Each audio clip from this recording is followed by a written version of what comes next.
Saúde de Naviraí. A gente sabe que o calcanhar de Aquiles de toda a administração é a Secretaria de Saúde e hoje você tem essa incumbência de tratar bem esse setor e fazer com que ele funcione muito bem. Seja bem-vindo, Wellington. Bom dia, Edu. Bom dia para você que nos ouve aí através das redes sociais, você que está nos ouvindo pela Rádio Carandá e pela Rádio Cultura. É sempre uma satisfação estar por aqui, podendo trazer um pouquinho de esclarecimento para a população naviraiense e falar um pouquinho desse trabalho que a gente está desenvolvendo, de tentar fortalecer a saúde, de tentar fazer um SUS que dá certo aqui na Naviraí. Tá certo. Bom, Wellington, além disso, né, da saúde, eu sei que você é uma pessoa extremamente ligada à área, você já veio da Santa Casa de Campo Grande, já trabalhava com a questão da saúde pública, e agora nós temos aí a hemodiálise, o prédio da hemodiálise. O prefeito já esteve aqui, falou, a Ana Paula falou da obra, mas eu gostaria que você falasse qual a expectativa para a inauguração do prédio da hemodiálise. Edu, bom dia. Hemodiálise é a nossa menina dos olhos, né? A gente vem trabalhando com muito afinco nisso. A expectativa agora do ponto de vista da saúde é a melhor possível, é de trazer humanização e dignidade para o nosso paciente dialítico, né? Para os nossos renais crônicos, que hoje tem que levantar às 2 horas da manhã para pegar uma van às 3 e ir até Dourados para fazer as sessões, retornar para cá, sempre uma rotina cansativa, 3 vezes por semana, frio, chuva. Então o primeiro passo é oferecer esse conforto, essa dignidade para o nosso paciente. A gente estima que na nossa micro-região, porque a nossa hemodiálise ela será regionalizada, ela não é para atender exclusivamente Naviraí. Hoje nós temos cerca de 38 pacientes de Naviraí fazendo hemodiálise, mas na micro-região nós temos cerca de 65 pacientes em tratamento, que são nos outros 6 municípios. E a gente estima, Edu, fazer uma grande economia, porque hoje a gente tem essa despesa com transporte, tem a despesa com as refeições, deve vir pelo menos mais 2 médicos, usualmente tem que ter um nefrologista, que é o responsável, mas geralmente eles acabam trazendo junto um cirurgião vascular, que é uma demanda que o município tem também. Hoje certo. A gente encaminha esses pacientes para terapia vascular fora. E quanto mais gente tiver vindo consumir aqui, maior vai ser a fatura que essa empresa vai emitir. Lembrando que esse recurso é financiado por um recurso especial do governo federal, que é o FAEC. Então não sai esse dinheiro da manutenção da hemodiálise, ele já tem um fundo especial, que é o Fundo de Ações Estratégicas, que é responsável pelo financiamento. Então, na verdade, para o município, a gente só tem benefícios, né? A empresa vai empregar pessoas aqui, vai emitir as faturas aqui, e nós vamos recolher esses impostos aqui. E essas pessoas que vêm de fora vão ter que consumir alimentações aqui, da mesma forma que a gente consumia em Dourados, vão consumir outros serviços aqui, vão acabar demandando os serviços da nossa rede de atenção. Então, mesmo na esfera privada, o movimento das nossas clínicas, consultórios, tal, acaba aumentando, e Naviraí vai se consolidando como uma referência regional nos serviços de saúde. Tá certo. Wellington, tem prazo já para entrega? Como você tem alguma expectativa aí com relação à entrega realmente do prédio físico e depois da parte... Isso, a gente tem acompanhado de perto a obra, tá ficando lindo o prédio lá. Eu acredito que um pouco mais de um mês e meio talvez, a gente esteja indo para a fase conclusiva da estrutura física. E estamos caminhando a par e passo com aquela parte burocrática certo. Do chamamento das empresas para fazer a administração desse prédio. Estamos em conversa com o governo para conseguir mais apoio também, para indicação de empresas para estar participando. Agora a gente está caminhando junto, né? Essa fase da parte burocrática da gestão do edifício, por quem vai gerir o edifício, e a parte da estrutura física da obra que está caminhando já, indo para a fase conclusiva. Até na oportunidade, quando o Isauri esteve aqui, o prefeito, ele falou que a empresa tem que ser extremamente especializada, porque não é um serviço simples, é um serviço extremamente complexo, a questão da hemodiálise, a purificação da água, tudo mais que envolve a hemodiálise, né, Wellington? Sim, eu acredito que o investimento em equipamentos, ele deve bater aí na casa de R$1 milhão para preencher esse esqueleto, né, do prédio. O edital foi extremamente pensado, estudado, enviado para consultoria, justamente pela necessidade de assegurar a qualidade técnica da empresa que vai oferecer esse serviço. É uma preocupação que a gente tem.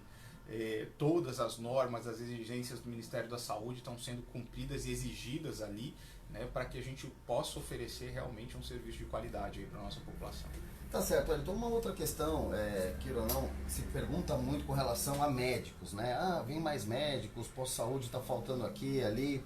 Tem a questão dos mais médicos. Como está a chegada de médicos em Naviraí? Esse programa também, que é um programa interessante, né? Que foi criado há muito tempo, que Naviraí também pode utilizar. Legal. O programa recentemente passou por uma reestruturação, né? Nessa mudança de governo. Naviraí não fazia parte do programa, nós nunca havíamos recebido médicos do programa Mais Médicos. Nós fizemos isso quando houve a abertura do recadastramento no ano passado.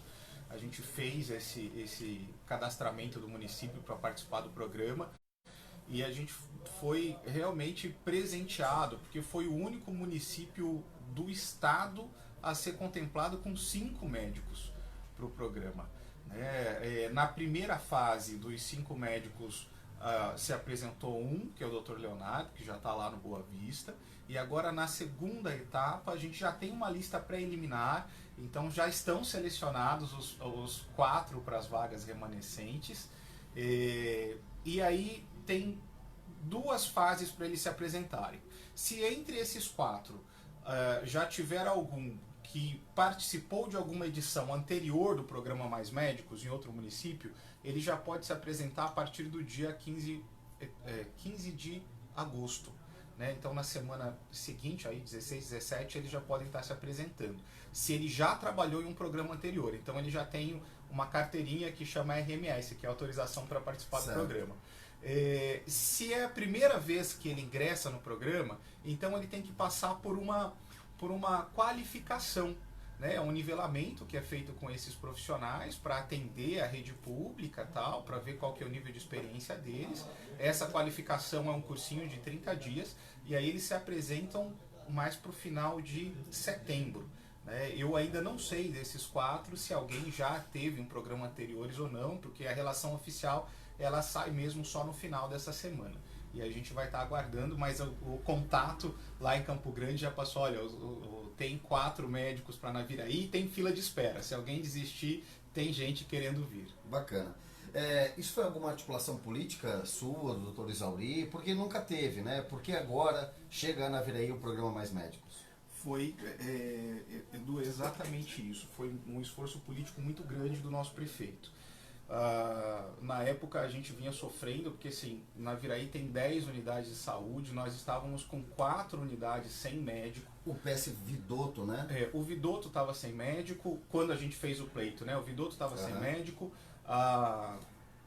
o Paraíso estava sem médico, o Boa Vista estava sem médico, a gente estava na iminência de abrir a unidade que vai atender o Nelson Trade, né? Que são 800 famílias ali, cerca de 4.000 pessoas, e aí a gente precisava dar essa reestruturada. Então foi feita a proposta, foi enviada para o Ministério da Saúde, mas a nossa parte enquanto gerência de saúde é fazer o cadastramento e fazer a justificativa técnica. Claro. Dali para frente entrou o Dr. Isauri com toda a força, foram várias visitas em Brasília, foi muita conversa em Campo Grande. Eu tive a oportunidade de ir a Brasília com ele em uma das vezes, a gente teve no Ministério, reforçou essa necessidade e o resultado foi esse, foi ser contemplado com os 5 médicos, que era a conta que a gente precisava, inclusive para resolver um problema, Edu, que assim, a gente tem a unidade do Boa Vista, que foi concebida para ser uma unidade dupla, né? São 2 equipes, ela é toda estruturada para trabalhar com 2 equipes, e ela trabalha com uma equipe apenas. Então agora com a vinda desses médicos já está dimensionado para a gente montar a segunda equipe do Boa Vista, para atender o pessoal lá do João de Barro, que é uma população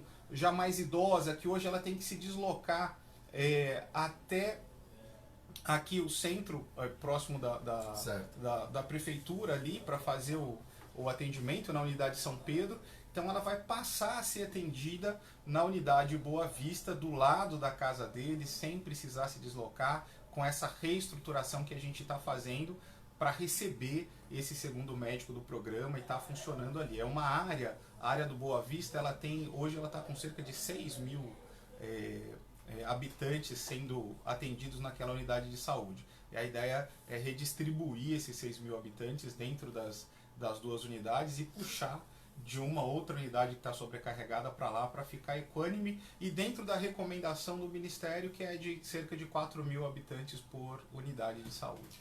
Tá certo, nós temos também o pessoal do nosso Conselho de Saúde participando em Brasília do encontro do SUS. É muito importante a gente entender o SUS, saber usar o SUS e também saber tirar os recursos necessários do SUS, né, Wellington? Eu lembro que quando você estava para vir para Naviraí, num bate-papo informal que eu tive com você, você falava muito com relação ao que dá para se extrair do SUS e às vezes não se recebe. Esse conselho indo a Brasília ajuda nisso também? Ajuda. Edu, o nosso conselho, eu falo do nosso conselho com muito orgulho. São pessoas extremamente comprometidas com a saúde de Naviraí. Eu fico muito feliz em tê-los participando das nossas atividades. E nesses 2 anos que a gente está tocando aí, o nosso conselho ele cresceu muito, ele foi muito fortalecido. Para você ter ideia, nós fomos a única cidade do Conesul a enviar delegados para essa conferência em Brasília. É uma conferência importantíssima, que ela é realizada de 2 em 2 anos, que é onde se rediscutem as políticas assistenciais, mas na ótica de quem recebe a assistência. O conselho ele representa a população, né? Então eles estão indo para lá para buscar uma garantia de direitos, de fortalecimento do SUS e lutar, por exemplo, para derrubar algumas medidas. A gente teve o ano passado, infelizmente, o congelamento dos recursos do SUS. Desculpa, não foi no ano passado, foi no final do governo Temer. Congelamento dos recursos do SUS por 20 anos.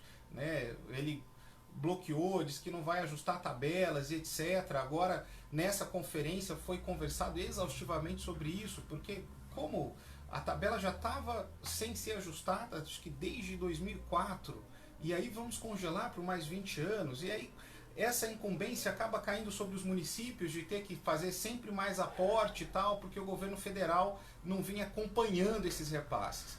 E aí a nossa população, estando instruída, ela sabe pelo que ela deve lutar. E o nosso pessoal foi, os nossos 4 delegados, representando o Conesul, levaram a bandeira de Naviraí, fizeram a entrada lá, carregando o pavilhão nacional, e depois da entrada ainda hastearam a nossa bandeira no balcão, levando Naviraí ao mais alto patamar de qualidade no que a gente trata de participação social nas questões de saúde, lá representando numa conferência que é nacional e talvez uma das mais importantes que a gente tenha tido nos últimos anos aí. Então é um conselho extremamente ativo. Nesse período, bacana. Só para ilustrar, o nosso conselho, até por ação do seu Oswaldo e dos outros presidentes da Ruth e do Zé, eles conseguiram estruturar os conselhos locais. Então hoje toda unidade de saúde tem um conselho local do bairro que fiscaliza aquela unidade. E esses conselhos são extremamente ativos também, a população aprendeu a participar. Então, recentemente trouxeram, olha, tem um problema com a fossa lá do Padre Coreman. A gente veio para o conselho levou a queixa para a gerência, resolvemos a fossa do Padre Coreman. Tem um problema na ligação do esgoto do Maria de Lourdes, trouxe para o conselho trouxe para a gerência, resolvemos a ligação. Estamos resolvendo agora, essa semana está fechando a ligação lá do esgoto do Maria de Lourdes. Tinha problema com as academias da saúde. Os conselhos participaram exaustivamente, ajudaram nos processos e hoje tem a academia de saúde do Maria de Lourdes funcionando plenamente, que estava lá abandonada, e iniciamos o processo de recuperação da academia do Boa Vista. Então os conselhos são ferramentas para auxiliar a gestão e eles trabalham muito em parceria com a gente, Edu. Tá certo. Nós temos também começou ontem a vacinação aí antirrábica dos animais na zona rural. e nós temos depois a expansão para a zona urbana. Isso é questão de saúde, eu queria que você falasse um pouco do início da rural e quando chega na zona urbana. Edu, começou ontem, como você mesmo disse, na zona rural. É uma equipe da nossa vigilância sanitária que faz essas visitas, é a vacinação de cães e gatos. É importantíssimo que os proprietários deem acesso à equipe da vigilância a esses animais, porque senão, principalmente na zona rural, o morcego pode ir, morde o cachorro, depois ele morde o cavalo, morde o boi, e aí vai transmitindo, daqui a pouco a gente tem um caso de raiva humana. Então, no ano passado, foram vacinados entre zona rural e zona urbana cerca de 8 mil animais. E esse ano a gente espera conseguir atingir essa meta dos 8 mil e, se possível, ampliar. Então são 15 dias para fechar esse ciclo da zona rural, e terminando esse ciclo da zona rural a gente vem para a zona urbana, e aí os nossos técnicos vão bater aí na sua casa, vão ver se você tem animal, vão pedir a carteira de vacinação, e não estando vacinado eles vão fazer a vacinação contra a raiva. Então a gente pede à população que receba esses profissionais com muito carinho.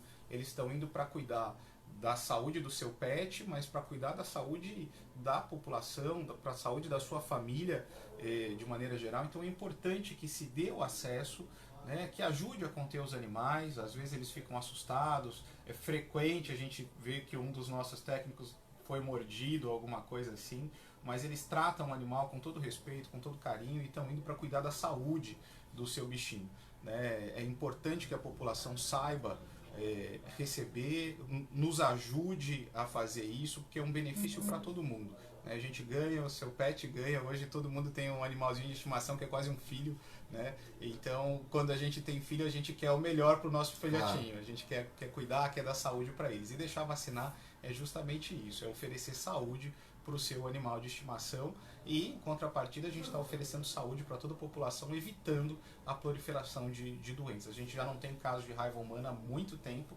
e a gente quer manter esse índice lá embaixo. Wellington, o mandato do Isauri vai agora até final de 2020, né? Você deve ter alguma programação. O que você espera fazer até dezembro de 2020? Política não importa para depois, se volta o mandato, se não volta, o que mais, mas o que você pensa em entregar até dezembro de 2020? Nossa, Edu, excelente pergunta.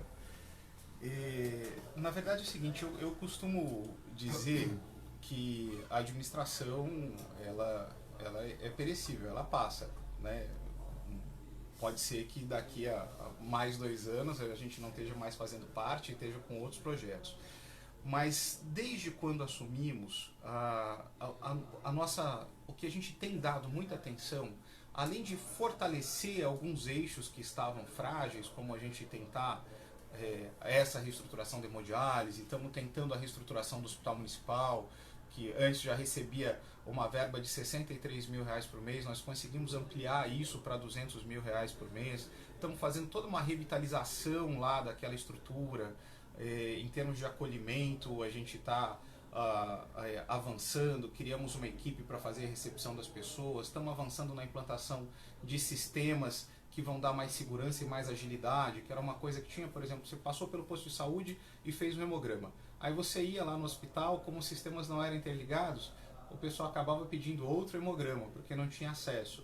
A gente está fazendo essa interligação, acho que a partir desse mês os sistemas vão funcionar como uma grande rede, como tem que ser. Então vai ter agilidade no faturamento, agilidade no atendimento, aquelas cadeiras de fio vão ser substituídas por poltronas mais confortáveis, mas isso falando de estrutura física, né? Estamos fazendo aquisição dos bercinhos aquecidos, reestruturação do centro cirúrgico, reorganização dos serviços médicos, criando parâmetros, regras para tudo, que a gente não tinha normativas muito claras. Então hoje a gente foram surgindo os decretos para regulamentar as atividades.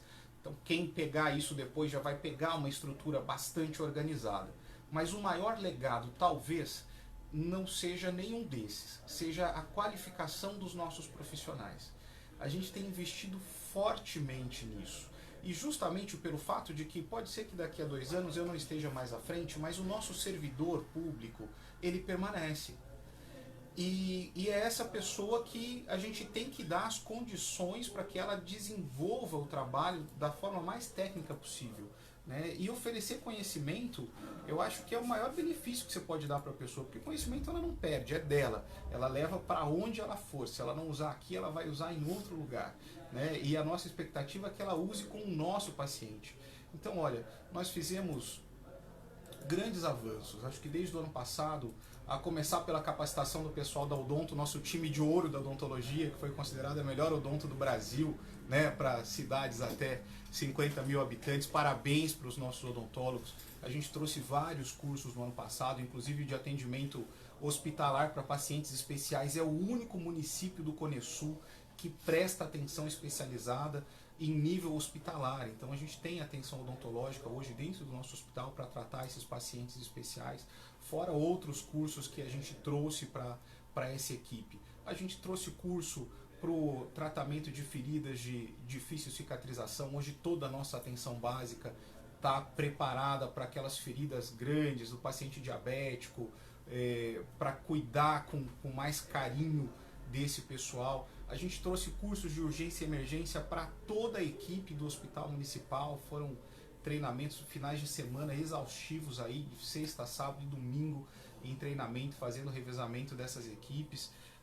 Trouxemos recentemente o primeiro simpósio aí sobre o tratamento do transtorno do espectro autista. Mais de 500 pessoas participaram, foi o maior evento dessa especialidade no Mato Grosso do Sul. Não se tem registro de ter um simpósio com um número tão elevado de pessoas. Participaram gente até de outros estados, vieram buscar conosco conhecimento, beber da nossa fonte. Então é importante a gente dizer isso, porque a gente tem profissionais extremamente qualificados, a gente tem uma equipe extremamente qualificada, a nossa população tem que dar valor a essa equipe, porque tem aquela história que santo de casa não faz milagre, mas faz sim. As pessoas vieram de Umuarama, vieram de Guaíra, vieram de Rio Brilhante, de Dourados, de Ponta Porã, de Amambai, todos para pegar com a gente um pouquinho dessa expertise, um pouquinho desse conhecimento no acompanhamento desses pacientes especiais. E existe uma programação intensa dessas capacitações que a gente vai desenvolver no decorrer do ano. Estamos programando parceria para trazer uma capacitação para os agentes comunitários de saúde, de APH, que é o atendimento pré-hospitalar. Eles estão dentro da sua casa, se você estiver convulsionando, ele precisa saber o que fazer, ele tem que ter esse know-how, ele tem que saber como conduzir as situações. A gente vai deixar esse pessoal extremamente capacitado. Agora, só para a gente finalizar, Edu, no próximo dia 23, por exemplo, vamos ter uma capacitação dos nossos agentes de endemias e dos agentes comunitários de saúde para nos ajudar nessa questão da coleta seletiva do lixo. Olha, interligando aí as gerências, é um projeto do meio ambiente, mas também junto com a assistência social também. Junto com a assistência social, e também envolve a saúde, porque se você dá o destino adequado, você melhora saneamento, você reduz doenças. Se você tira uma tampinha que pode virar um criadouro de água do meio ambiente, você está evitando que alguém tenha dengue no futuro. E a gente vai passar por essa capacitação para eles poderem também atuar junto com a nossa população em casa, instruindo sobre como fazer essa separação aí para a coleta seletiva que começa daqui a uns dias. Tá certo, Elton. Muito obrigado pela sua participação. Eu acho que é importante a gente esclarecer esses pontos e trazer informação de qualidade para as pessoas, para entenderem como funciona a gerência de saúde no macro, no todo, né? Não só na ponta. Obrigado pela sua participação. Eu é que agradeço, Edu. Meu bom dia para você que nos ouviu em casa. Qualquer coisa que precisarem, estamos à disposição na gerência de saúde. Bom dia para você que nos escuta pela Canadá, pela Cultura FM e pelas redes sociais. Que seja uma semana abençoada para todos nós. Tá certo. Nesse momento a gente desfaz a cadeia entre Carandá e Cultura e voltamos com a nossa programação normal. Muito obrigado a todos que nos acompanharam.